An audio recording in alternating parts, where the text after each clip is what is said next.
Good evening. We'll call the meeting to order. I invite you to join us with Pledge of Allegiance. I pledge allegiance to the flag of the United States of America, and to the republic for which it stands, one nation, under God, indivisible, with liberty and justice for all. Roll call. Grigg? Here. Grinberg? Here. Hepcorn? Here. Strand? Here. Mahoney? Here. Fire. Fire last week at Elam Rehab and Care Center brought many entities together. No residents or staff were injured in the incident, and it was due to the work of the Elam staff, Fargo Emergency Management, Fargo Cass Public Health Emergency Management, the firemen, and the policemen. These groups worked together on a regular basis to review and exercise emergency plans, and when the staff was made aware of the emergency, they put the plan into action, and within 15 minutes, all 111 residents, 33 children in the child care center, and staff were evacuated from safe areas. This allowed the fire crews to turn their efforts to suppressing the fire. The fire department reminds everybody in the community to develop personal emergency plans, and for those like assistance developing the plans, contact the fire department. I'd just like to give a round of applause to all people that were involved in that fire, because we truly were lucky. We had a huge fire and everybody walked out safe.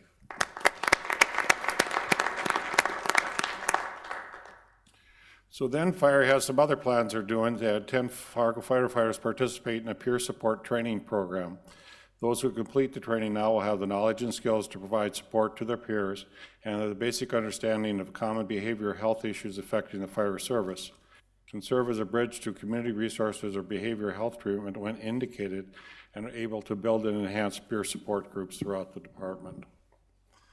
Other thing that's been a problem, been talked about a little bit with the high snowfalls and strong winds. Many of the fire hydrants in the city are buried.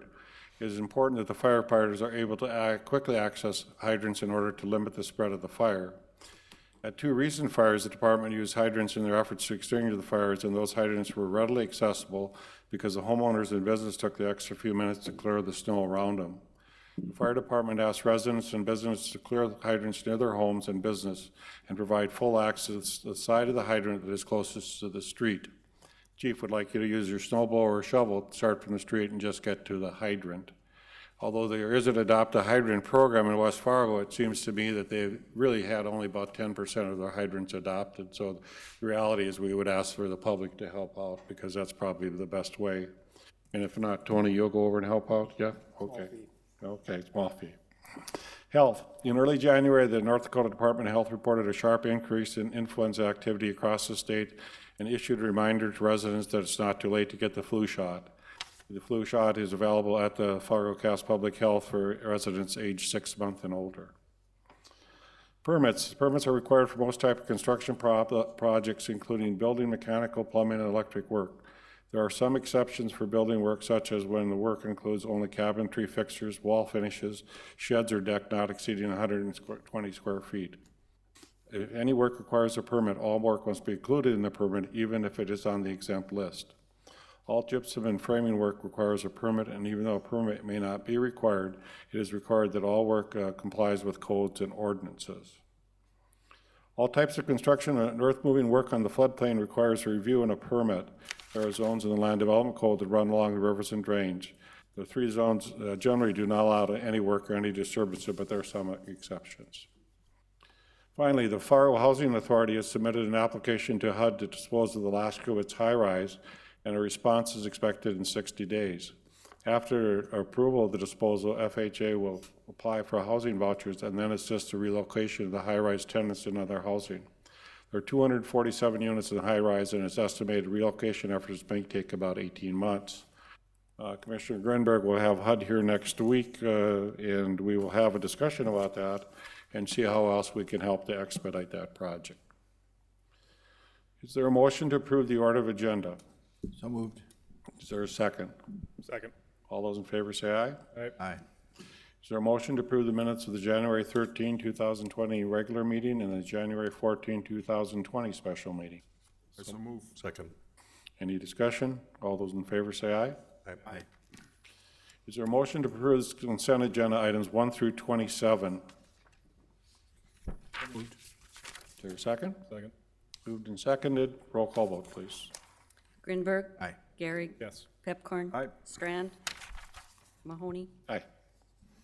Regular agenda. State Water Commission requested cost reimbursement for FM diversion flood project to the cost of $4,111,403.41. Do I have a motion? So moved. Is there a second? Second. Any discussion?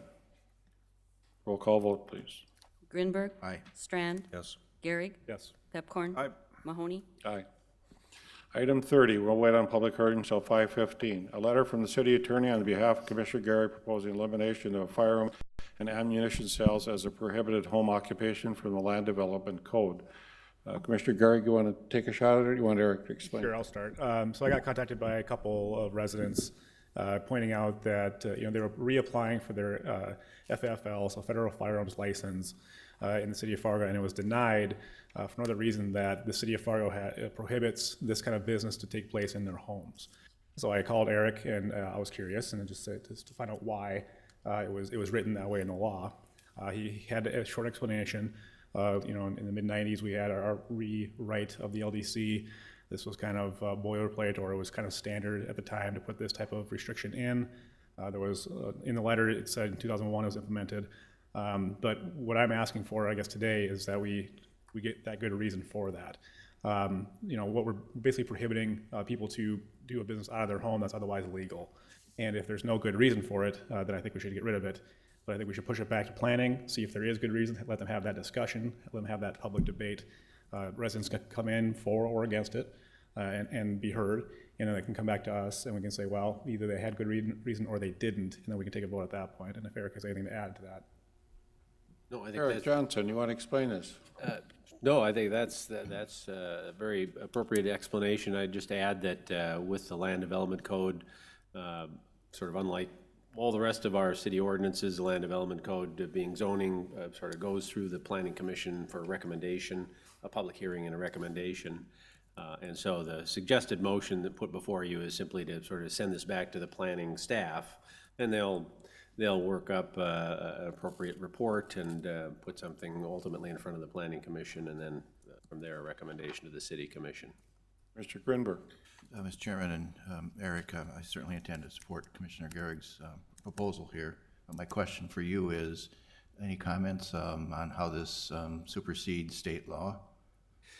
Yes, so yeah, there is a state statute that regarding firearm laws, and it limits cities, prevents them from enacting ordinances that relating to purchase, sale, ownership, possession, transfer of ownership, and so forth, more restrictive than state law. And so, yeah, the comment has been made that provision in state law should override whatever cities do.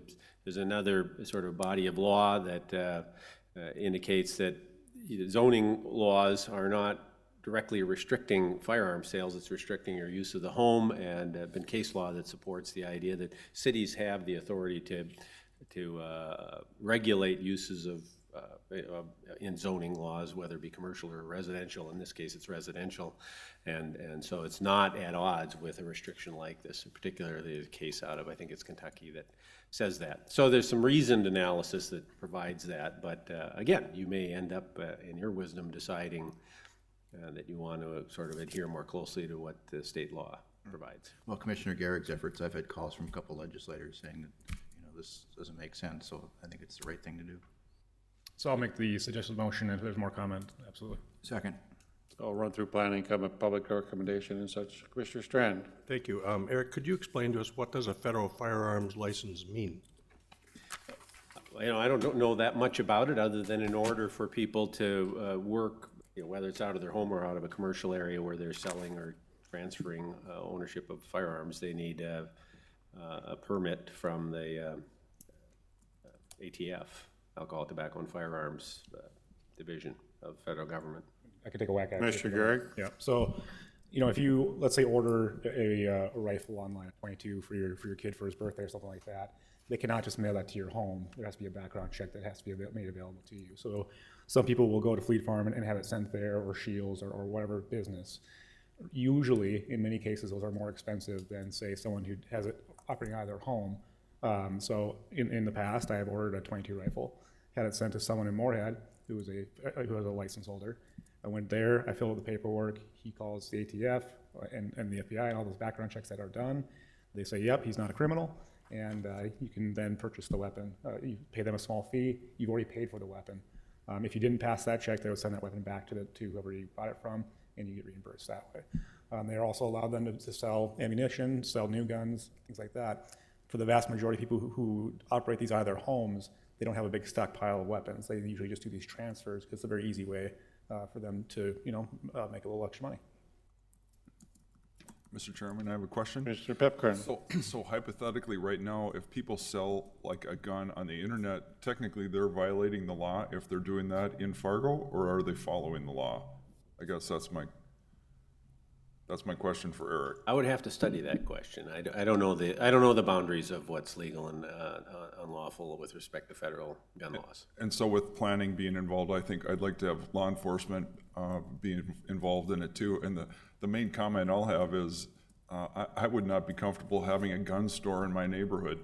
And so technically that's what this would allow. And I don't think that's appropriate. I don't think we should have any business with people selling stuff on the internet, one piece. But if you have ammunition manufacturing in a neighborhood, that's obviously not appropriate. Okay, so police will be involved in planning. The motion kind of says to go to planning, they probably. Sure, and that whole debate can be fleshed out Commissioner Strand? during that time. Is there anybody who can apprise us of why this was passed in 2001? What led Fargo to decide this was the thing to do? I think, if I may, Mr. Chairman, I think I don't know, the planning staff is in the middle. This kind of came up in the last week and a half or so. So there might be some archive information from 2001 that might lend shed some light on that question. But so far, we haven't really been able to find the reasoning. It was implemented by an ordinance amendment in 2001, but so far the minutes don't really reflect any reasoning per se. It was change along with another change or two that happened at the same time. Mr. Chair, can Commissioner I? Garrick? Go ahead. You first. And then real quick, John, I mean, that's the purpose of this inquiry, is to find out if there was good reason. If it was an anti-gun thing or if there was a better reason or whatever else. So, Mr. I was Chair, unaware of what it was, so I would like to hear from the planning, hear from everybody who was involved at that time, and see where the thought process was, and if that thought process still holds water today. Mr. Pepkern. so Mr. Chair, this is just this is secondhand information, but it was basically what I heard was that it was somebody was reloading shells and wanted to do that as a business in their garage, basically reloading shotgun shells and then selling them. So that was and once again, I'll go back to my opinion. It's none of our business if people are buying and selling on the internet, but if you start having a gun store in your neighborhood, that's a whole different thing. That's just my perspective. I think it'll be a good discussion, but I hope we're not trying to get this into the whole Second Amendment and getting the city commission involved in that, and I think that would be a bad thing. Thank you. Shelley, did I get a second on the motion? Yeah. Okay. Commissioner Strand? I just can't imagine why we want to do this, but we will have the discussion. What are the limits? Can somebody have an ice cream truck and go down the street and sell bullets and guns after this? Well, if you were to remove this from the land development code, you still might have some commercial activities that you could regulate, but you probably are limited to complying with state laws, my guess. Any other discussion? At least we need to look what comes in compliance, and we may learn a lot here, John. I just can't imagine, Mayor, why we're doing this. In this culture, in this day and age, do we want guns everywhere? Do we want bullets everywhere? Do we want ammunition everywhere? Do we want everybody packing guns? Yeah, I mean, is this where we're aiming? and just to flesh out an answer, I mean, so there is a body of law. I'm personally not fully educated on it yet in the time we've had, but I'll try and get up to speed on some of that, and I'm sure I'll get some help from law enforcement in getting educated about it. So there'll be boundaries, I think, that are there by the regulatory agencies that are in place. It's just the question is whether you want our zoning law to can have this particular provision. Mr. Grinberg. I don't even know if I dare say this, but my sense is might be similar to the number of chickens you can have in your backyard. I just don't think there are that many type of operations going on in our city. And there's a couple enterprises that are, raised this issue, and Commissioner Garrett has brought it forward. So I just don't think it's that widespread that people do this. I mean, I bought guns through licensed dealers out of their home, and that was back in the 90s. I mean, I just don't think it's important to some people, and that's important for us to recognize, but I don't think it's widespread. I could be wrong.